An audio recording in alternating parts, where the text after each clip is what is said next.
Hello दोस्तों, नमस्कार। मैं प्रिंस और आप देख रहे हैं स्पीड एकेडमी। अभी हम लोग देखने वाले हैं डे 42 के रीजनिंग का सॉल्यूशन। चलिए चलते हैं पहले प्रश्न की ओर। डे 42 का ये पहला प्रश्न होगा आपके सामने। ठंडा बहुत है तो आप लोग घर में आराम से स्वेटर टोपी पहन के रहिए, ठीक है, बाहर मत निकलिएगा। कह रहा है कि 11 से 13 से 32 जिस प्रकार संबंधित है वैसे 12 से कौन संबंधित है। ध्यान दीजिएगा, यहाँ से 11 का क्यू होता है कितना, 1331, और उसमें एक यदि जोड़ते हैं तो मिलता है 1332। मतलब 12 का क्यू प्लस 1 करना होगा। 12 का क्यू होता है 1728 और प्लस 1 जोड़ दो तो आ जाएगा 1729। ये इसका क्लियर आंसर हो जाएगा। पढ़ते हैं क्वेश्चन नंबर 2 की ओर। ये कह रहा है कि जिस प्रकार ए बी से सी डी संबंधित है वैसे ही डब्ल्यू एक्स से कौन संबंधित है। तो A B C D W X Y Z होना चाहिए। ऑप्शन बी बिल्कुल सही आंसर हो जाएगा। आज का रीजनिंग कंपैरेटिवली शायद आसान है बाकी दिनों से। आर को याद है कि उसका जन्मदिन 5 मई को है, 5 मई से पूर्व है, यानी 5 को नहीं है, 5 से पहले है, ऐसा इसको पता है। और आर की जो बहन है उसको पता है कि उसका जन्मदिन 3 मई के बाद है। तो 3 के बाद और 5 के पहले एक ही दिन में मिलता है, 4 तारीख केवल, यानी कि 4 मई जो है उसका सही आंसर हो जाएगा। और ये ऑप्शन 1 इसका बिल्कुल सही आंसर है। क्योंकि इसमें कह रहा है कि 5 से पूर्व, पूर्व मतलब 5 से पहले, और 3 के पश्चात, पश्चात मतलब बाद, तो 5 से पहले और 3 के बाद, तो 4 ही एक डेट बचता है। आगे बढ़ते हैं। कहता है कि जो तीनों से भिन्न है उसको निकालिए। दोनों प्रश्न में यही है। तो देखिए यहाँ से A B C D E F G H I J सब में ऐसे बढ़ रहा है, ठीक है। एम एन ओ पी सब में 3 बढ़ रहा है, लेकिन ई के बाद ई एफ जी एच 3 बढ़ा है, एच के बाद आई जे 2 ये बढ़ रहा है। यहाँ पे एच के बाद 2 प्लस होने से जे हो जाता है, और यही पे गलत है, ठीक है। तो ये आपका सही आंसर हो जाएगा। दिसंबर फरवरी जनवरी मार्च, देखिए तीनों जो है दिसंबर जनवरी और मार्च, तीनों 31 दिन वाले महीने हैं, लेकिन फरवरी अकेले 28 या 29 दिन का होता है, इसलिए आंसर हमारा कौन हो जाएगा, फरवरी हो जाएगा। बढ़ते हैं अगले प्रश्न की ओर। अगला प्रश्न हमारा कह रहा है कि आरोही क्रम में दर्शाना है। कैसे दर्शाएंगे, ध्यान दीजिएगा इसको। आरोही मतलब बढ़ते, अवरोही घटते। तो बढ़ते क्रम में मतलब सबसे पहले कुछ छोटा होगा फिर उससे बड़ा। तो सबसे छोटा होता है चिल्का। चिल्का क्या है, एक तरह की झील है। चिल्का क्या है, झील है, जो आपको उड़ीसा में मिलेगी। तो झील हो गया, झील के बाद बना नदी, उससे बड़ा, और नदी के बाद बंगाल की खाड़ी, और बंगाल खाड़ी के बाद अटलांटिक पूरा सागर। समझ गए। सबसे पहले आएगा सी ए डी बी, किसी में है C A D B, option C इसका बिल्कुल सही आंसर हो जाएगा। बढ़ते अगले प्रश्न की ओर। कहता है कि देखिए इसमें कोई जो अनुक्रम है वो आगे के तक कैसे फॉलो होगा। देखिए बी से बढ़ रहा है, बी के बाद सी डी ई एफ जी 5 बढ़ रहा है, ठीक है। तो एल के बाद 5 बढ़ाते हैं, L M N O P Q, और क्यू से शुरू होने वाला सिर्फ ये है, ऑप्शन सी जो होगा वो बिल्कुल सही हो जाएगा। बढ़ते अगले प्रश्न की ओर।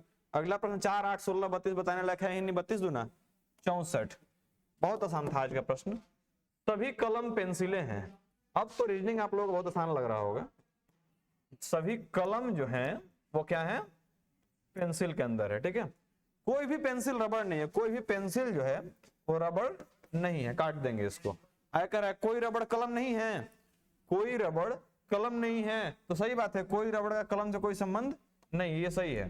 कोई भी कलम रबड़ नहीं है, कोई भी कलम रबड़ नहीं है, ये भी बात सही है, यानी कि दोनों फॉलो करा, दोनों किसी में है, ऑप्शन सी। निष्कर्ष 1 और 2 दोनों सही हैं, ठीक है। हाँ, अगले क्वेश्चन को बढ़ते हैं। 21 7 6 9, इसमें कौन सा इक्वेशन रखेंगे तो सही हो जाएगी। हमने कई दिन आपको बताया कि बाबू ऐसे केस में सबसे पहले भागा वाला चिन्ह रख के देखो कि भागा जहां पर रख रहे हो सही आ रहा है कि नहीं। तो भागा वाला यहाँ यदि रखते हैं 7 और 6 के बीच में, भागा गलती हो जाएगा, ऑप्शन 1 तो होगा नहीं। बढ़ते हैं आप आगे ऑप्शन 2 की ओर।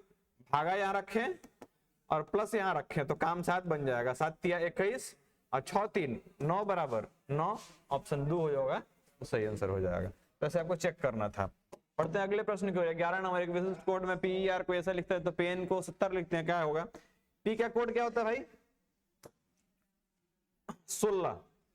देखो पेन यदि लिखें तो पी का कोड होता है 16, ई का कोड 5 और एन का कोड जे के एल एम एन 14 होता है, ठीक है। जोड़े कितने मिला, 16 14 30 5 35, जोड़ते हैं तो मिलता है 35, गुना 2 करते हैं तो 70। इसका मतलब सर OWL जो है इसका यदि पोजीशन कोड लिख दें, उसको जोड़ के और दुगना कर दे तो आंसर आ जाएगा। तो आपको क्या करना है कि सबको जोड़िए और पोजीशन कोड हमें एग्जैक्टली वर्ड लिखिएगा, 101 102 103 क्या हो रहा है ये कमेंट बॉक्स में चाहिए, ठीक है। कमेंट बॉक्स में इसका आंसर कीजिए, बहुत ही आसान था। कह रहा है कि माया ने कहा मेरी माता रंजीत के भाई की बहन है। माया ने क्या कहा? मेरी माता, ये है माया, और माया की ये हो गई माँ।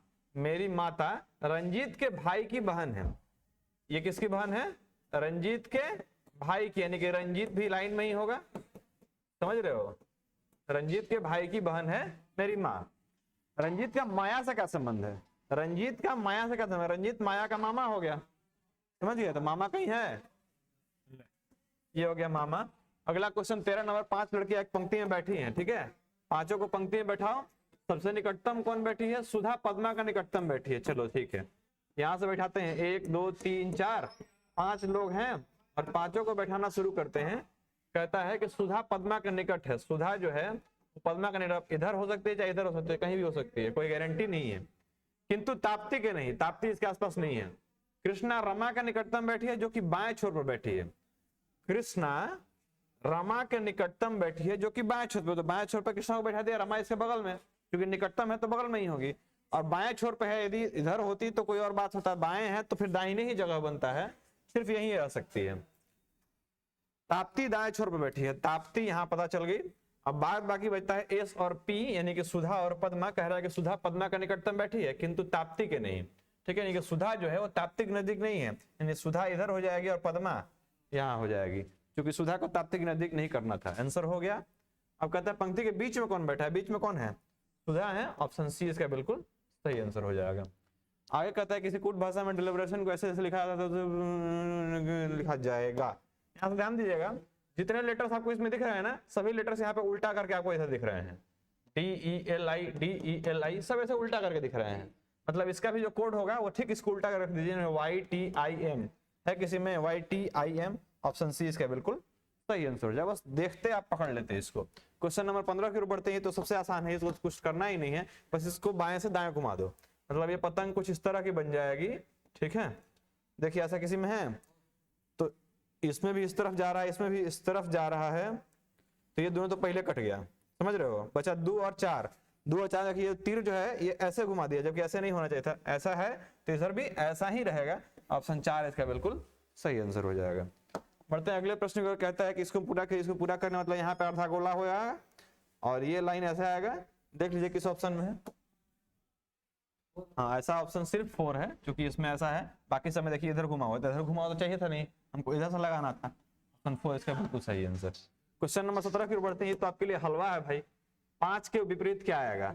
5 के विपरीत लाने के लिए क्या करेंगे हम? देखिए यहाँ पे 1 2 4 है और यहाँ पे 1 3 6 है। 1 को पकड़ लीजिए, 1 1 के बाद 2 2 के बाद 4, क्लॉकवाइज घूमते हैं। तो यहाँ पे 1 1 के बाद 3 3 के बाद 6। पूछ रहा था कि 5 के विपरीत। देखिए ये सब आपस में विपरीत है, तो 1 के विपरीत यही ना बच रहा है 5।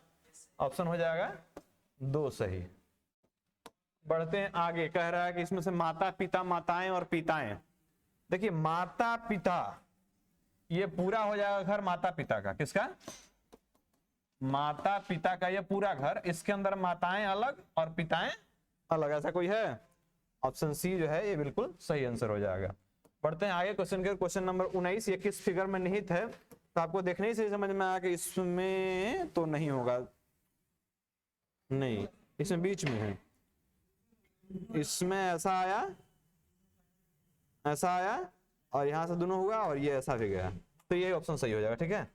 ऑप्शन 2 जो होगा इसका बिल्कुल सही आंसर। और आज का अंतिम प्रश्न कह रहा है कि इसको ऐसा खोलेंगे तो क्या मिलेगा? तो देखिए इसको ऐसा खोलिएगा, अभी ऐसा खुलेगा तो 2 बिंदु इधर है, ये दोनों इधर जाएगा।